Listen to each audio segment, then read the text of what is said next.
말씀 쉐어 나누는데 우리 오이태 목사님께서 나오셔서 말씀을 전해 주시겠습니다. 할렐루야.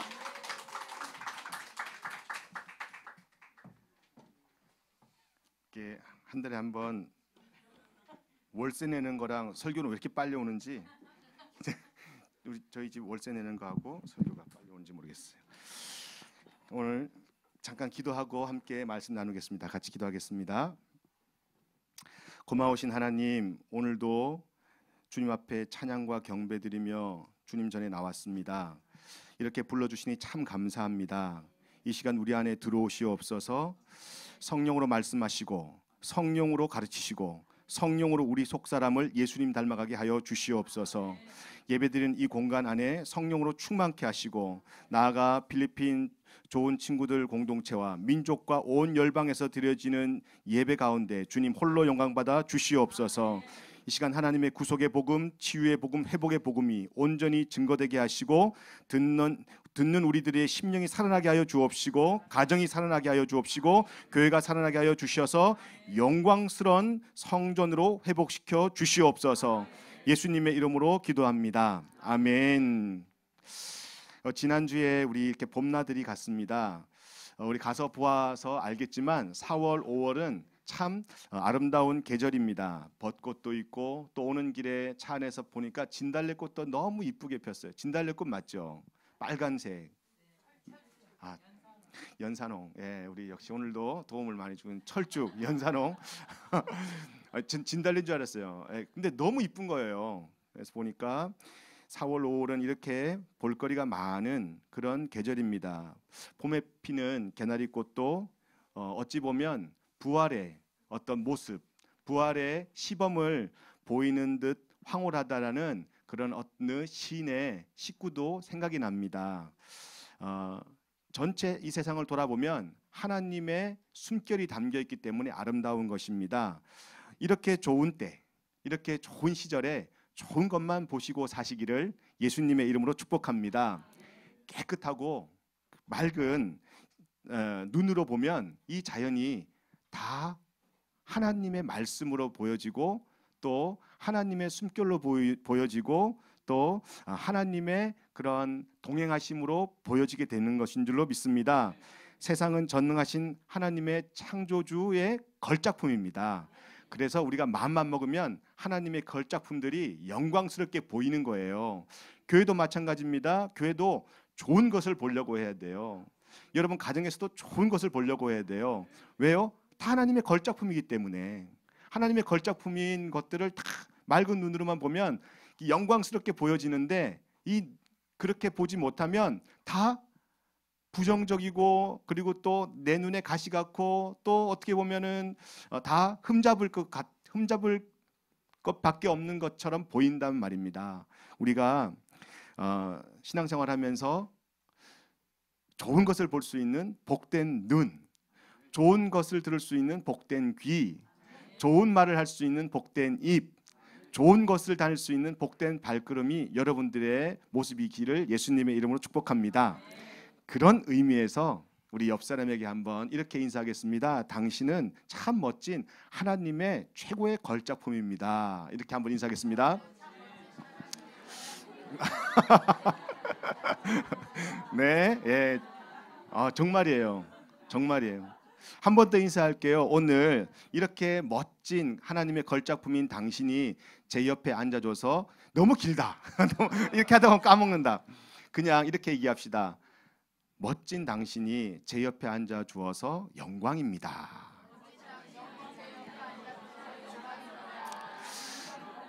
참 감사하네요. 네, 정말 여러분들 서로 그렇게 인사해서 영광이라고 하지만 정말 제가 영광이에요. 제가 영광이에요. 여러분들 위해서 기도할 때마다 우리 정다니엘 목사님도 동일한 마음으로 또 동일한 목소리로 같이 대화 나누면서 우리 성도님들을 이야기하는데 우리 마음은 한결같아요. 정말 한 분 한 분 기도할 때 금쪽 같아요. 한 분 한 분 볼 때마다 금쪽 같은 내 새끼가 아니라 금쪽 같은 우리 교우님들, 하나님의 걸작품이기 때문에 그런 줄로 믿습니다. 이제 우리 좋은 것만 보시고 사시는 저와 여러분 되기를 예수님의 이름으로 축복합니다. 오늘은 부활의 증인으로라는 제목으로 말씀을 선포하겠습니다. 큰 은혜의 시간 되기를 예수님의 이름으로 축복합니다.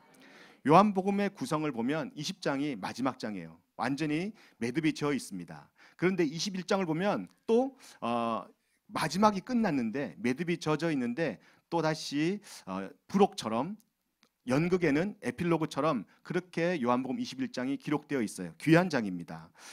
부활하신 주님은 한 번만 나타나셔서 믿게 하신 것이 아니라, 그래서 믿기 어려운 그러한 모습으로 다시 승천하신 것이 아니라 여러 번 나타나셨어요. 오늘도 본문 1절에 보면 다시 나타나십니다. 이렇게 한참 올라가야 되겠네요. 1절에 보면 이렇게 나타나십니다. 그 후에 예수께서 디베라 호수에서 또 제자들에게 자기를 나타내셨으니 나타내신 일이 이러하니라 라고 쭉 이제 설명이 나옵니다. 1절 첫 부분에 보면 그 후에라고 나오는데, 그 후에라는 말은 그 이전이 있었단 말인데 그 이전은 뭡니까? 여러분 눈 껌뻑껌뻑 할 필요 없습니다. 3주 동안 우리 정다니엘 목사님 설교가 그 이전이에요. 그 이전. 뭐라고 했습니까? 부활의 증인이 되라. 그리고 처음에는 부활의 복음을 믿으라죠. 부활의 복음을 믿으라. 사도행전 4장 말씀을 전했어요. 베드로와 요한이 이제 성전 미문에 앉아 있는 나면서부터 안전뱅인 그 장예우를 말씀으로, 나사렛 예수의 이름으로 이렇게 세우는 놀라운 기적을 행한 줄로 믿습니다. 어떻게 해서 이 기적을 행했느냐라고 했더니 너희들이 죽인 그 바로 예수가 이곳에서 그 기적을 행하였다. 부활하셔서 이 기적을 행하였다라고 선포하고 복음을 전했다고 우리가 말씀을 통해서 들었습니다. 그 다음 주에 뭘 들었죠? 예수의 증인이 마리아. 예수의 증인 마리아. 예수의 증인 마리아가 예수의 그 무덤을 찾아가는데 없어요. 슬피 울 때 예수가 나타났습니다. 뭐라고 해야죠? 난이 두려워 말라. 그러면서 이 마리아가 예수를 보고 난 다음에 마음이 뜨거워져서 전하게 되었습니다. 두려움이 없어졌어요. 가장 낮은 자고 지극히 연약한 자인데 전하기 시작했습니다. 두 가지 확신을 가지고 전했습니다. 무엇이죠? 내가 보았다. 내가 들었다. 그거 가지고 전했다 그랬습니다. 세 번째, 지난주에 뭐 했죠? 부활의 증인 제자들. 이 제자들에게 나타나서 두려워하고 있는데, 막 떨고 있는데 주님이 나타나서 하신 말씀이 평강이 있을지어다. 그러면서 평강을 주셨어요. 그리고 뭐라 그랬죠?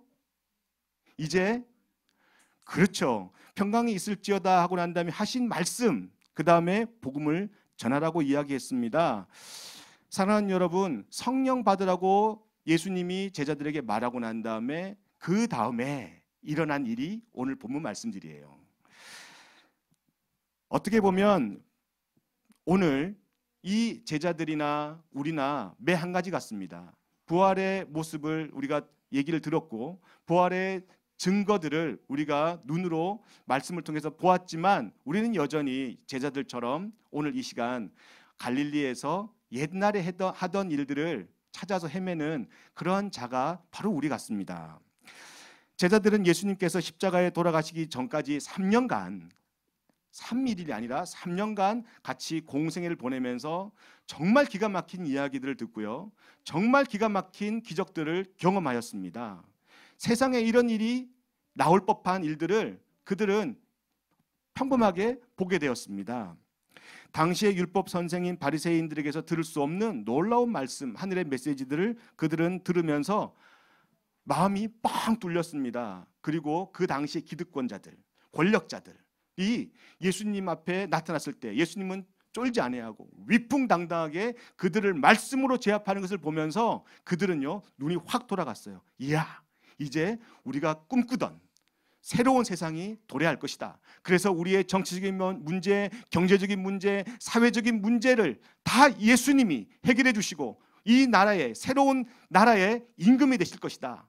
그런 꿈을 꾸면서 예수님과 함께 살아서 예수님과 함께 꿈을 키워 나갔던 거예요. 그런데 그러던 어느 날 느닷없이 로마 병사들이 쫓아와서요 예수님을 잡아갑니다. 그리고 그들이 보는 눈앞에서 처참하게, 끔찍하게, 아주 잔인하게, 아주 섬뜩하게 십자가의 형틀을 예수님을 향해서 진행합니다. 그리고 예수님은 그 자리에서 돌아가십니다. 이게 웬일입니까?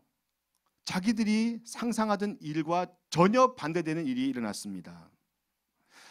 그런 일을 겪은 베드로는요, 수없이 많은 밤을 하얗게 보냈을 겁니다. 이게 현실이지. 이게 현실이야? 이게 현실일까? 아니야, 꿈일 거야. 그러면서 베드로는 정말 수없이 많은 밤을 하얗게 지새을 것입니다. 뿐입니까? 자기가 예수님을 따를 때 어떻게 했습니까? 가정과 생업을 다 포기했어요. 그리고 예수님을 따랐습니다. 왜요? 예수님이 그만큼 가치가 있는 분이었기 때문이었습니다. 자기의 목숨과도 바꿀 수 없는 그런 귀중한 분이었습니다. 그런데 그 귀중한 분이 십자가에 달려 돌아가실 때 베드로가 한 일이 뭡니까?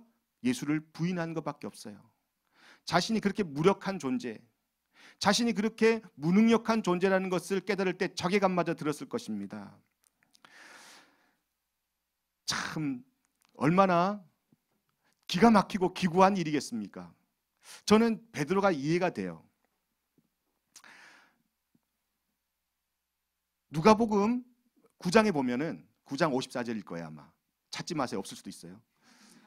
누가복음 9장 54절인데 거기에 보면 사마리아에 복음이 안 들어간다고 해서 요한이 예수님한테 이야기합니다. 차라리 우리를 명령하셔서 불을 내려서 하늘에서 불이 내려와서 저 사마리아를 확 쓸어버릴까요? 확 쓸어버려? 막 이러면서 예수님에게 그렇게 할까요? 라고 말합니다. 어떤 자신감에서 그런 말이 나왔을까요? 말 한마디에 귀신이 떠나가고 병자가 고쳐지고 하나님의 놀라운 복음이 전해질 때 많은 사람들이 회개하고 돌아오는 것을 눈으로 보았거든요. 오병의 기저도 죽은 사람도 살려내는 놀라운 일들을 자기들이 경험했거든요. 자신이 있었어요. 자신이 있었어요. 그 자신감이 충만했습니다. 그래서 어떤 것도 두렵지 않았어요.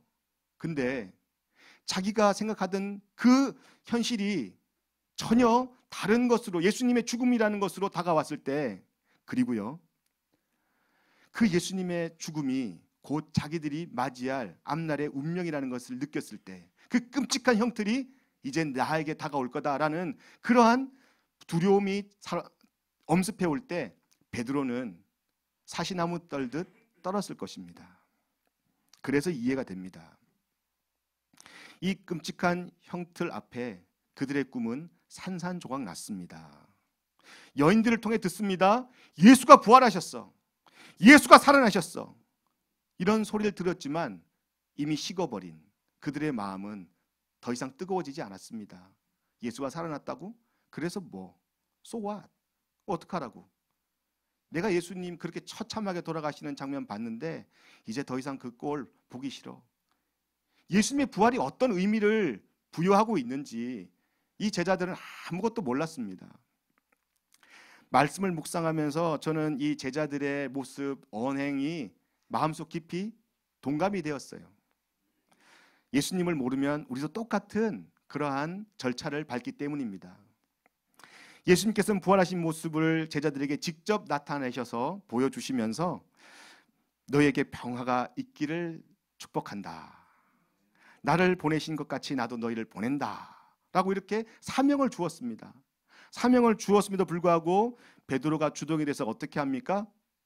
우리 갈릴리로 가자. 갈릴리 갔더니 뭐 합니까? 물고기나 잡으러 가자. 나 물고기 잡을게요. 너희들 어떻게 할게요? 우리도 가. 우리도 가지 뭐. 그러면서 자신들의 그런 생업에 다시 뛰어듭니다. 근데 보세요.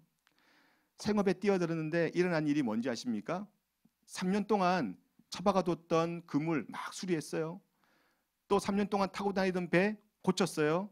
그리고 갈릴리 호수로 나갑니다. 디베라가 갈릴리 바다예요.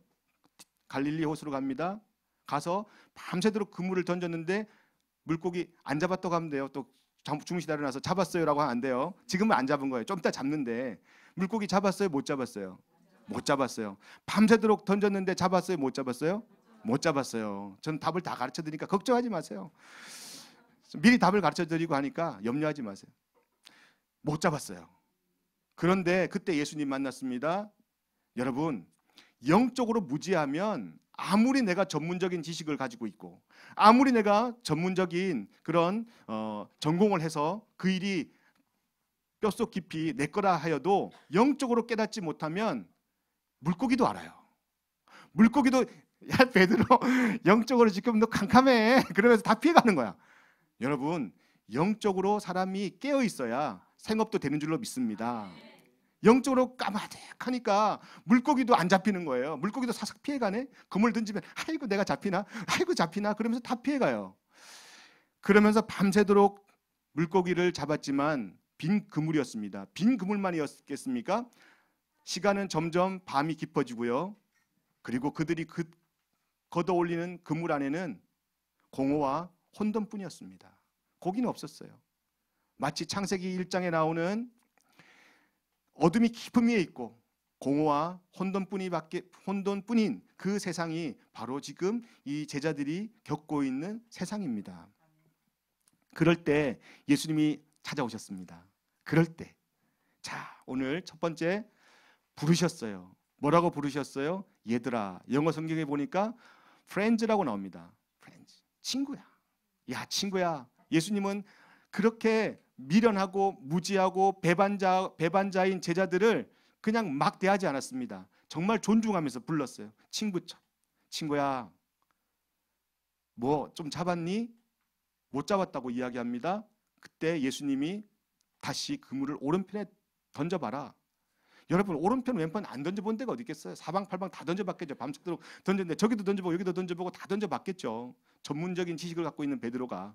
그런데 오른편에 던지라는 그 예수님 말씀 듣고 던졌더니 그물이 찢어질 듯 잡혔어요. 여러분 오늘 이런 역사가 여러분에게 있기를 예수님의 이름으로 축복합니다.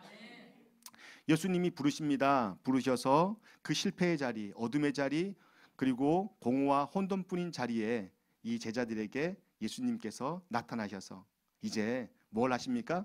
치유하고 회복하고 그리고 그들에게 다시 사명을 주신 줄로 믿습니다. 사랑하는 여러분, 오늘 밤새도록 그물을 던진 베드로에게 무엇이 떠올랐을까요? 예수님 말씀이 떠올랐을 것 같아요. 3년 동안 다녔는데 예수님 말씀 안 떠올랐겠어요? 야, 왜 이렇게 안 잡혀? 야, 오늘 왜 이렇게 안 잡히냐? 내가 내 나발 아니 전문 용어가 안 나오면 안 되겠는데 이런 전문 용어 나오면 안 되는데 이 내 바닥인데 이 내 전공인데 왜 이렇게 안 잡히지? 그때 예수님 말씀이 떠올랐어요. 요한복음 15장. 나는 포도나무요 너희는 가지니 너희가 내 안에 내가 너희 안에 있으면 너희는 과실을 많이 맺고 나를 떠나서는 너희가 아무것도 할 수 없느니라. 그 말씀이 계속 떠올랐을 거예요. 내가 주님 안에 있어야 되는데 내가 주님 안에 있어야 되는데 내가 주님 안에 있어야 내가 진짜 행복한데 그 말씀이 계속 떠올랐을 거예요. 여러분 우리는 예수님 포도나무 가지에 꼭 붙어 있어야 되는 인생인 줄로 믿습니다. 떠나서는 아무것도 아니에요. 떠나서는 뭐가 될 것 같죠? 떠나서 뭐가 할 수 있을 것 같죠? 아닙니다. 떠나서 아무것도 할 수 없어요. 제가 왜 목사 될게요? 떠나서 아무것도 할 수 없기 때문에 목사 된 거예요. 목사 참 잘 됐습니다. 그 말씀이 떠올랐을 겁니다. 여러분 꼭 기억하십시오. 주님이 없을 때 정말 없는 것 같지만 우리 영혼의 깊은 밤이 찾아왔을 때 주님은 여전히 그 전에도 있었고 그때도 있었고 앞으로도 우리와 함께 계신 줄로 믿습니다. 밤이 새어갈 때 바닷가에 서셨으나 제자들이 예수인 줄을 알지 못하는지라. 4절에는 예수인 줄 알지 못한대요. 밤새도록 예수님이 거기 서 계셨어요. 신기하지 않아요? 그들이 한번 여러분들이 타임머신을 타고 2000년 전 디베라 호수에 한번 가보세요. 베드로와 나머지 6제자들 모두 7제자니까 7제자들이 막 바다에서 고기를 잡는데 저 모래사장에서 누군가가 이렇게 산책을 하고 있어요. 그들이 어떤 마음을 가졌을까요? 야, 팔자 좋다. 팔자 좋아. 우린 지금 이렇게 진짜 목숨 걸고 먹고 살려고 애를 쓰는데 뭐 하는 사람이야 저 사람은. 그러면서 힐끗힐끗 보지 않았겠어요? 이제는 불까지 피네. 참 팔자 좋은 사람이구만. 참 팔자 좋은 양반이야. 예수님이 계속 보고 있었어요. 그들을 향해서. 그때 이 제자들은 예수님의 그런 올곧은 마음을 이해하지 못하고 계속 예수님을 비판했을 거예요. 저분은 왜 저기 있어? 우리 놀리는 거 아니야? 우리 깜보는 거 아니야? 우리 못 잡는다고 흉보는 거 아니야? 뭐야 저 사람? 우리 이렇게 열심히 일하는데. 예수님은요 계속 주시했습니다. 제발, 제발, 제발. 그 마음을 몰라준 이 제자들은 예수님인지 알 수가 없는 거죠. 5절 6절은 이렇게 나옵니다. 예수께서 이르시되 얘들아 너에게 고기가 있느냐? 없습니다. 이르시되 그 그물을 배 오른편에 던지라. 그리하면 잡으리라. 이에 던졌더니 그물이 들 수가 없더라. 할렐루야. 들 수 없을 정도로 놀라운 사건이 벌어집니다. 여러분, 저는 이 사건을 통해서 그 전에 이 제자들의 모습 보십시오. 밤새도록 그물 던지는 모습, 밤새도록 지쳐있는 모습, 밤새도록 실패하고 좌절한 모습, 밤새도록 상처받은 모습. 그런데요, 이 말씀을 묵상하는데 찬양이 하나 떠오르더라고요. 하나님 한 번도 나를 실망시킨 적 없으시고 공평과 자비로 늘 뭐라 그러죠? 지키셨네. 지나온 모든 세월들 돌아보아도 그 어느 것 하나 주의 손길 안 미친 것 전혀 없네. 정말 그렇습니다. 우리가 잘나서 사는 것이 아니라 하나님이 우리가 깨닫지 못하고 우리가 느끼지 못하였을 뿐이지, 하나님은요 그냥 정말 가슴 아리하는 부모처럼 계속 옆에서 다니면서 그러면 안 돼, 돌아와야 돼, 그러지 마, 제발 제발 그러면서 계속 동행하고 계신 줄로 믿습니다. 그런 분이요 우리를 실망시킬 리가 있겠습니까? 실망시키지 않으시죠. 많은 고기가 걸렸습니다. 여러분, 생업도 주님 말씀대로 할 때 열매가 있는 줄로 믿습니다. 반드시 여러분 주의 말씀대로 생업을 감당하시기를 예수님의 이름으로 축복합니다.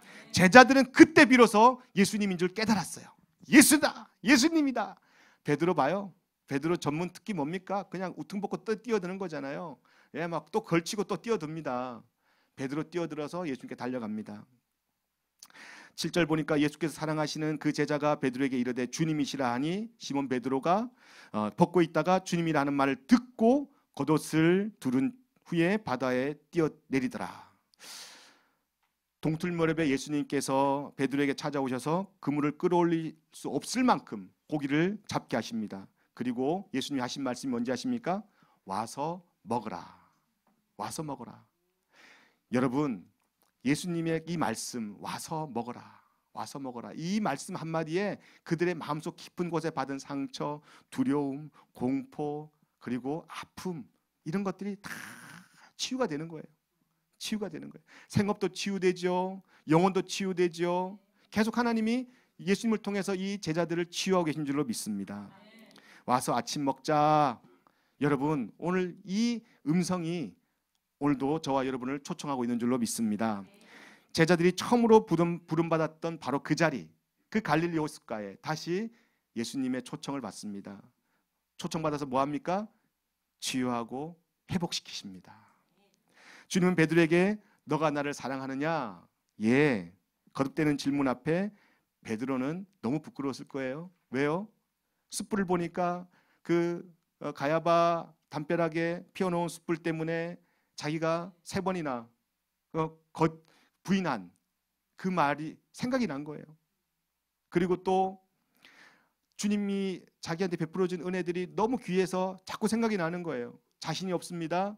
그러나 여러분, 예수님께서 주시고자 하시는 것은 베드로에게 걱정이나 염려가 아니에요. 단 한 가지예요. 사명. 그래서 3번째는 사명을 주십니다. 사명. 이 베드로에게 계속 사명을 주십니다. 사명은 사랑으로 감당할 수 있는 거예요. 예수님은 어린 양떼를 베드로에게 맡기십니다. 맡기시면서 내 어린 양을 치라, 내 어린 양을 먹이라, 이렇게 예수님께서 말씀하십니다. 그 말씀하실 때 저변은 오직 사랑뿐이 없습니다. 사랑. 여러분, 오늘 이 3가지 예수님이 우리를 부르시고 치유하시고 회복하시고 그리고 사명을 주시는데, 이 아침에 오늘도 주님께서 우리를 부르셔서 똑같이 이 3가지를 우리에게 주시는 줄로 믿습니다. 첫 번째, 우리도 불러야 합니다. 우리도 누구를 불러야 합니까? 우리도 그렇죠. 믿지 않는 사람들을 불러야 합니다. 여러분, 오늘 믿지 않는 자들 불러야 되지만 정말 우리가 주변에 하나님께서 우리에게 붙여준 영혼들이 있어요. 그 영혼들을 불러야 돼요. 근데 사람들이 인식이 잘못되어 있어요. 왜 인식이 잘못된지 아십니까? 부르는 것은 너무 어렵다. 다시 말해 전도는 너무 힘들다. 너무 어렵다. 안 된다 라고 이야기합니다. 여러분, 2000년 전에 전도가 너무너무 힘들었어요. 예수 믿는다 그러면 다 죽였습니다. 130년 전만 하더라도 조선시대 때 이 한국을 뭐라고 했냐면요, 선교사의 무덤이라고 했어요. 선교사들이 오면 다 죽어버리니까. 근데 그때 정말 그들이 목숨을 걸고 복음을 전한 지금 이렇게 100여 년 지난 다음에 이렇게 놀라운 하나님의 영광이 이 한국 땅에 아름답게 꽃이 핀 줄로 믿습니다. 여러분, 지금처럼 전도한다고 누가 잡아가요? 전도한다고 누가 사형해요? 그렇지 않습니다. 어디 전도가 어렵다 그래요? 그게 어둠이 주는 그런 거짓이에요. 여러분, 속지 마세요. 전도는 어렵지 않아요. 따라합시다. 전도는 쉽다. 전도는 재밌다. 전도는 된다. 여러분들만 시작.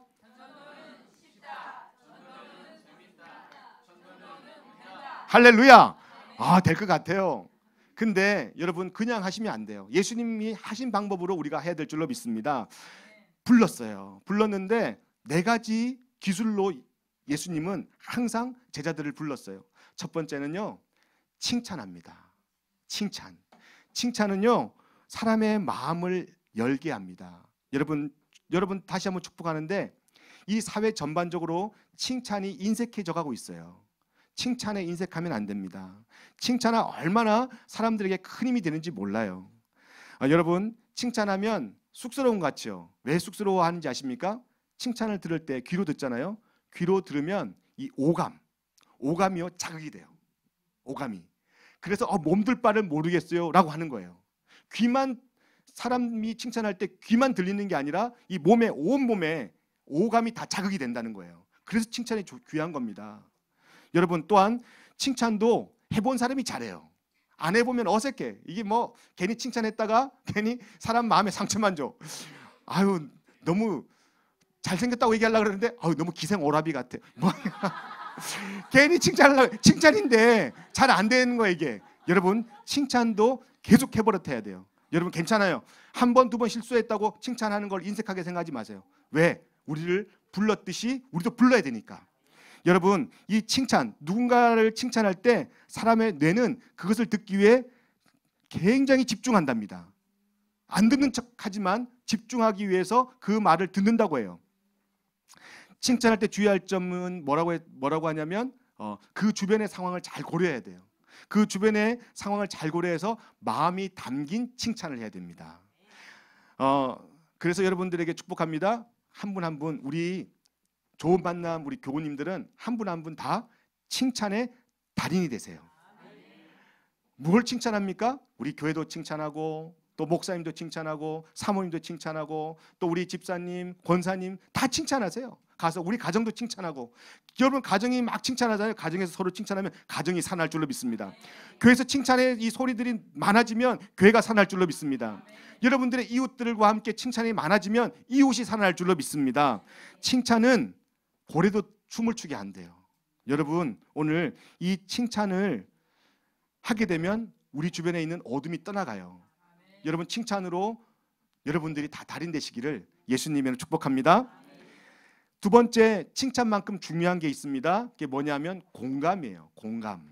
이 공감은 상대방의 마음에 내가 들어갈 수 있도록, 내 말이 들어갈 수 있도록 공간을 여는 거예요. 공간을 만드는 거예요. 그게 공감입니다. 공감. 아무리 칭찬했는데 공감이 안 되면 그때부터 마음이 점점 닫혀지는 거예요. 공감. 이 공감을 할 때 사람들 마음이 열리는데 어떻게 공감하느냐? 굉장히 쉬워요. 안 해본 사람들은 이거 어려울 텐데 굉장히 단순한 건데 제가 오늘 알려드릴게요. 이 말만 잘하면 돼요. 이 말만. 그러시구나. 이 말만 잘합니다. 이 말만. 한번 해볼까요? 시작. 아, 그러시구나. 야, 자, 그러면 이렇게 우리가 칭찬을 막 했는데 이분이 순상한데 교회 냄새가 나? 그러면서 기가 막히게 아는 사람도 있다니까. 나 불교 다녀요. 이렇게 얘기했다. 그러면은 여러분들이 에이, 불교 다니는 거 재수 없어. 이러면 돌아가면 안 돼요. 어떻게 된다? 아, 그러시구나. 그렇죠. 같이 공감하는 방법이 있어요. 아, 그러시구나. 그렇게만 얘기하면 안 되고 조금 더 기술 들어갑니다. 기술 들어가요. 여기서부터 기술이에요. 아, 그러시구나는 이제 기본 기술 들어갑니다. 그래서 얼굴이 평안해 보이시는군요. 역시 종교를 가지신 분이라 달라 보여요. 그런데요, 교회도 참 좋아요. 예수님도 참 좋아요. 하고 그냥 가는 거예요. 종교를 무시하지 마세요. 그분의 종교를 존중해 주세요. 그분의 종교를 여러분들도 참 귀하다고 이야기해 주세요. 그리고 난 다음에 여러분들이 들은 거, 여러분들이 귀하다고 하는 것을 툭 던지는 겁니다. 이게 바로 공감이에요. 여러분, 이런 공감 어떻게 한다고요? 아, 그러시구나. 자, 그럴 때 사람이 마음이 계속 열려요. 근데 마음이 자꾸 닫히는 언어가 있어요. 그거 아니야. 에이, 이거는 마음을 계속 닫는 거예요. 가정에서도 마찬가지입니다. 뭔 말하면 헤이. 뭔 모르는 소리, 뭔 뭣도 모르면서 계속 그렇게 이야기를 하면 마음이 닫혀요. 무조건 엉터리라도 잘못되었다 해도, 그리고 말이 안 맞는다 해도, 앞뒤가 안 맞는다 해도 그냥 어떻게 한다? 시작. 아, 그러시구나. 그렇게 하는 거예요. 뭔 말하면 야, 논리 안 맞아. 뭔 말하면 참 이치에 안 맞아. 상식도 없네. 그건요 정말 정죄뿐 아니라 우리 마음을 다 다치게 하는 거예요. 어떻게 한다? 아, 그러시구나. 그렇죠. 자, 이렇게 지혜롭게 우리가 공감을 했다면 그 다음은 뭐냐면요, 간증이에요. 간증을 하되 짧게 하셔야 돼요. 간증을 하되 이 간증을 시작해가지고 뭐 3시간 4시간 하면요 아무도 그 주변에 없습니다. 다 떠나고 없어요. 빈들에 마른 풀같이 혼자 있는 거예요. 간증은요 짧게 30초짜리 요건 간증을 만들어야 돼요. 근데 저는 여러분들이 질문할 것 같아요. 목사님, 저는 아무리 지나간 세월을 둘러봐도 하나님 주신 은혜가 아무것도 없는 것 같아요. 여러분, 물고기를 잡았습니다. 그물이 찢어질 듯 잡았어요. 근데 성경에요 필요 없는 거를 적어놓을 리가 없어요. 성경에는 그들이 잡은 물고기를 몇 마리라고 정확하게 적어놨어요. 153마리라고 하면 돼요. 몇 마리예요? 여러분, 성경 박사들이다. 와, 어떻게 알았어요? 153마리. 여러분, 베드로와 요한과 그 나머지 5 제자들이 물고기 잡으면서 뭐 했겠어요? 그렇죠, 셌어요. 뭐라고 셌겠어요? 그렇죠, 이 한 마리 세면서 이거는 참 하나님, 예수님이 나한테 다독거려 준 은혜. 그래, 이건 내가 가나 지방에서 받은 은혜. 이건 내가 참 저기 그 나면서부터 안전병이 나면서부터 눈먼 그 장애우를 고치실 때 받은 은혜. 계속 이거는 그 나 환자가 일어날 수 없는 그 환자가 내 친구들이 와가지고 지붕 뚫고 그 중병자가 그 중병자 아니에요. 이 일어나지 못하는 그 환자인데 중병자였어요. 어쨌든 그 환자가 내려왔을 때 고쳐준 은혜. 이러면서 계속 센 거예요. 받은 은혜를, 받은 복을 세어 보아라. 음정은 틀리지만 여러분, 이렇게 한 마리 한 마리 셀 때마다 하나님이 주신 은혜, 예수님이 주신 은혜를 세었던 거예요. 여러분들도 은혜 노트라고 하나 만들어 보세요. 주님이 나에게 주신 은혜 하고 한번 써보세요. 처음에는 이게 쓰는 것이 속도가 익숙치 않으니까 속도가 늦을 거예요. 그런데 하나하나 써내려 가다 보면 어느새 1장, 2장, 3장 그렇게 빼곡히 적어질 것입니다. 그것을 기억했다가 이야기하는 거예요. 여러분, 오늘부터 은혜 노트를 한번 작성해 보시기를 예수님의 이름으로 축복합니다. 한 가지 더. 그때 간증하고 난 다음에 이 복음이 아니고 끝까지인데 잘못했어요. 여러분, 복음이 아니라 지울게요. 여러분들에다가는 끝까지라고 썼어요. 끝까지. 예, 칭찬, 공감, 간증, 그리고 끝까지. 제가 이번에 신방을 갔는데 우리 장명수 성도님과 최익난 권사님 신방을 했어요.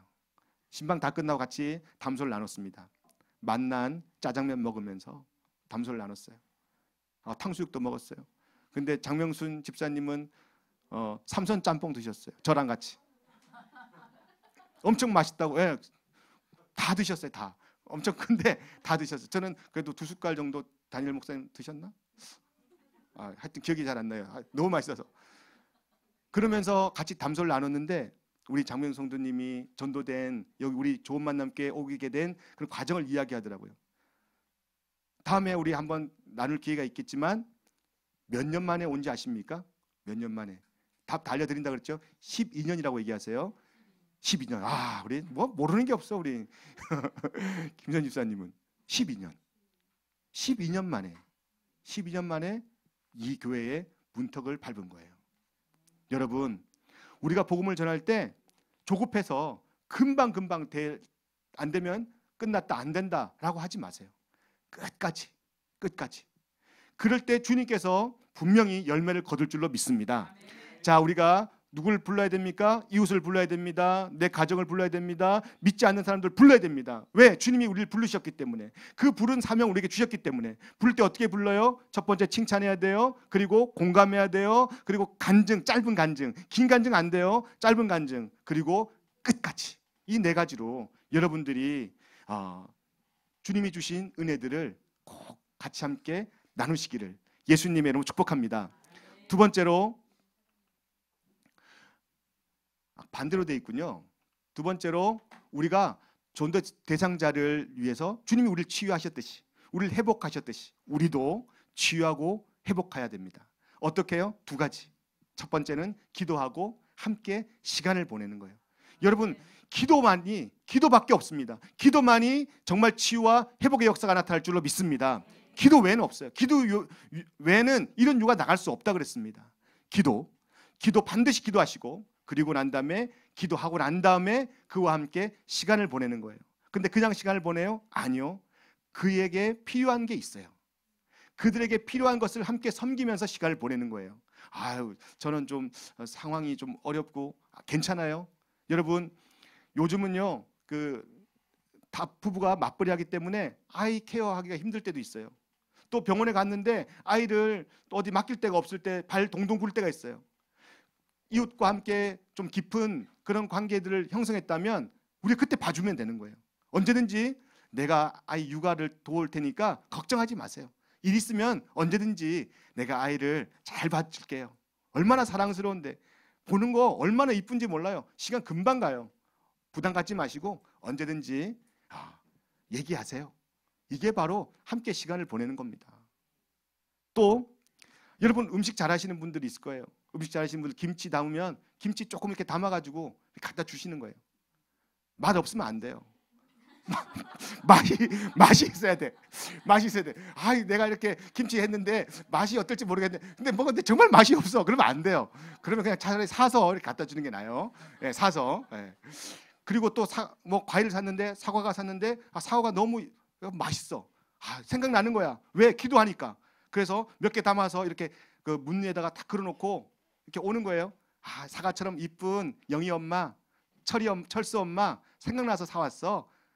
맛있게 들어요. 그래갖고 메모지 하나 딱 붙이고 오는 거예요. 그냥 뭐 교회 가야지 천불 받아 이런 말 하면 안 돼요. 큰일 나. 요즘 날씨 보면 몰라. 주님 오셔. 막 이렇게 하면 안 돼요. 그렇게. 근데 또 부담이 되면 안 돼.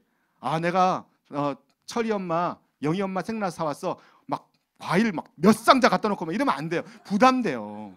조금 이렇게 부담되지 않게 과일 한 5개, 10개 이렇게 10개도 많다 그죠? 5개인데 이렇게 그렇게 귤을 내가 사다가 영희 엄마 생각났어. 이렇게 해서 거기다 걸어놓고 오는 거예요. 문고리에다가.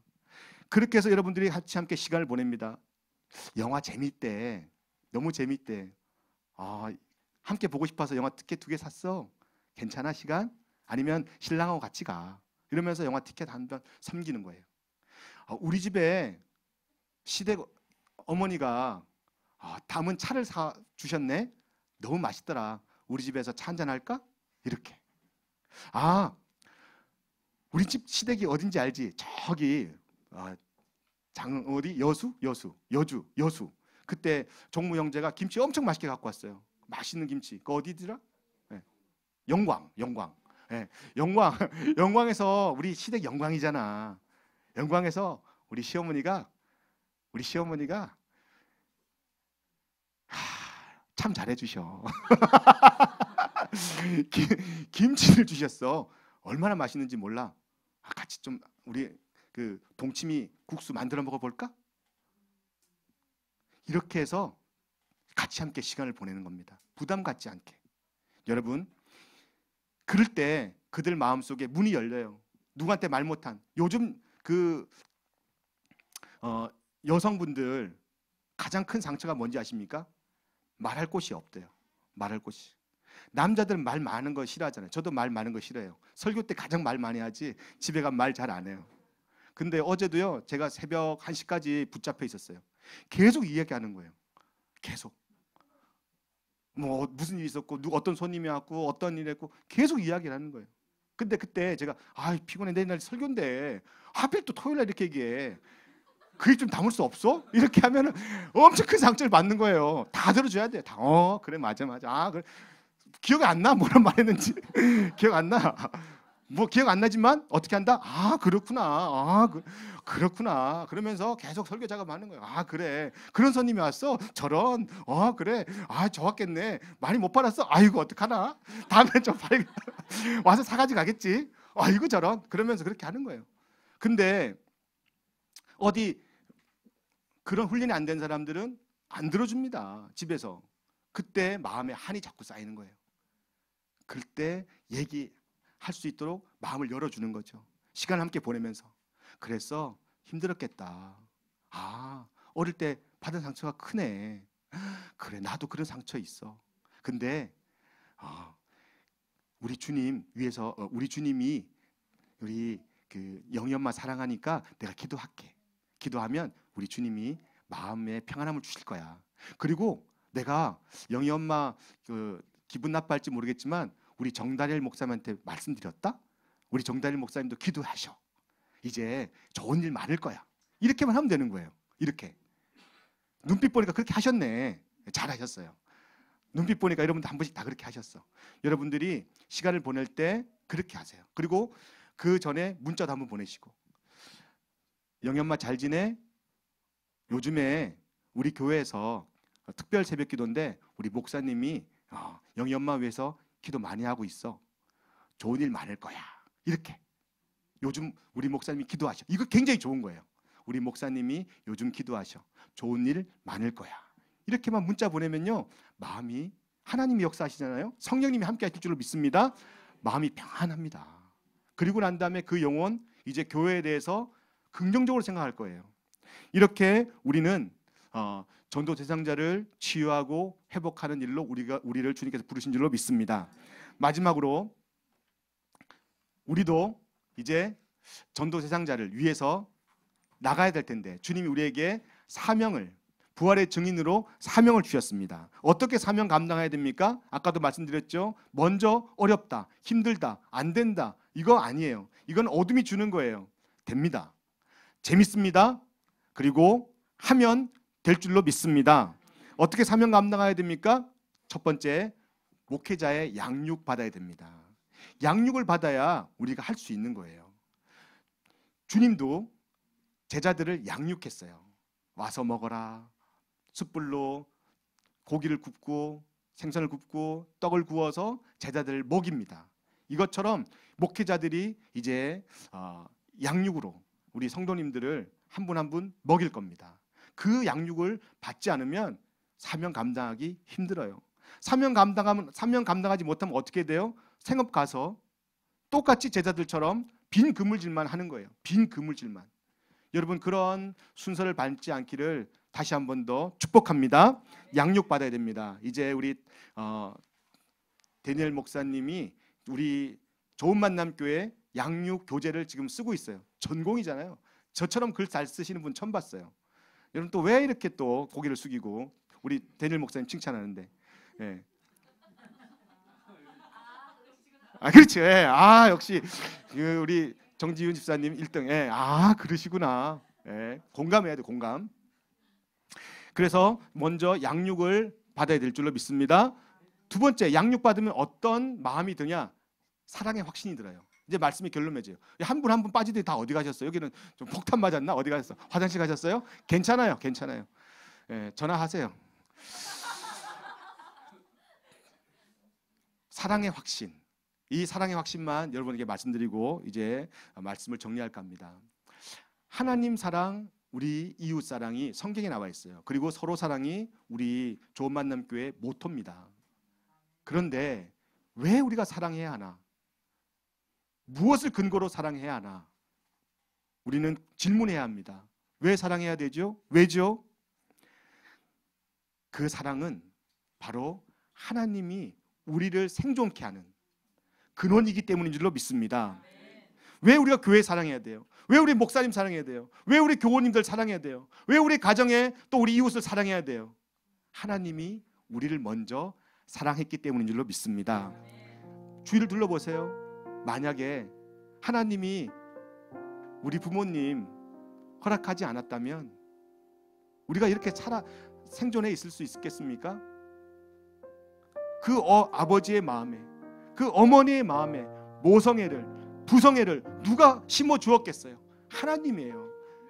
누가 배워서 그걸 모성애, 부성애를 배워서 자녀들을 사랑하겠습니까? 아니에요.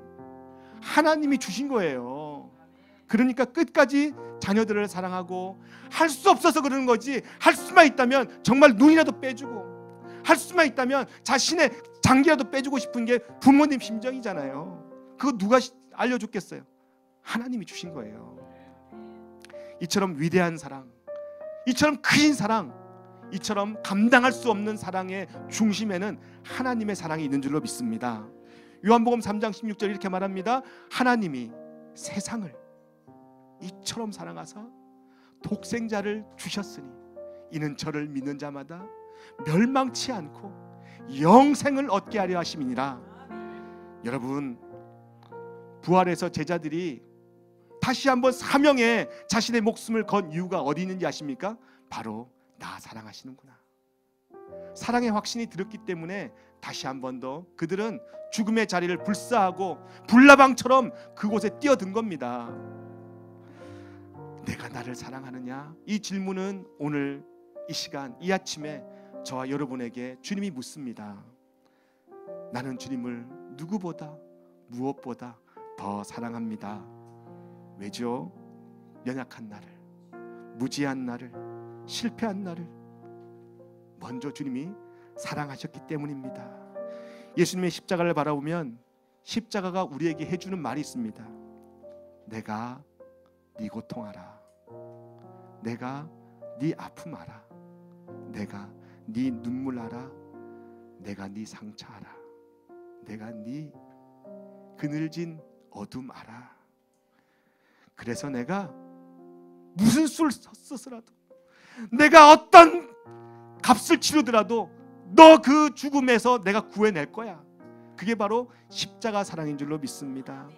너 죽고 망하는 걸 못 봐. 그게 바로 십자가 사랑이에요. 우리를 사랑하셔서 우리를 구원하시고자 하시는 하나님의 그 확고한 의지가 바로 십자가에 담겨 있는 줄로 믿습니다. 그래서 우리는 어떻게 찬양합니까? 사랑, 생명, 능력, 소망 주 안에 있습니다. 생명 주 안에 있습니다. 능력도 주 안에 있습니다. 소망도 주님 안에 있는 줄로 믿습니다. 우리를 향한 하나님의 그 기가 막힌 사랑이 오늘 우리 안에 찾아 들어올 때, 그 사랑의 확신이 있을 때 우리는 이 땅에 정말 하나님 사랑, 이웃 사랑, 서로 사랑, 우리 교회를 사랑하게 되고 교우들을 사랑하게 되고 또 우리 가정의 이웃들을 사랑하게 될 줄로 믿습니다. 그것이 바로 주님을 따름입니다. 사랑하는 여러분, 교회가 점점 값싼 은혜를 교회에서 이야기합니다. 그냥 대충 믿고 여러분들이 필요한 거 받아가세요. 교회마다 그럽니다. 주를 따르지 않아요. 값싼 은혜입니다. 값비싼 은혜는 무엇입니까? 기꺼이 내가 사랑의 확신을 가지고 주님이 걸어가신 그 길을 걸어가는 겁니다. 사랑하는 여러분, 그런 값싼 은혜에 여러분 영혼을 빼앗기지 마시고 진정한 하나님의 진정한 사랑을 여러분 마음속에 담고 주님의 발자취를 따라가는 저와 여러분 되기를 예수님의 이름으로 축복합니다. 우리 함께 말씀 생각하시면서 기도하기 원합니다.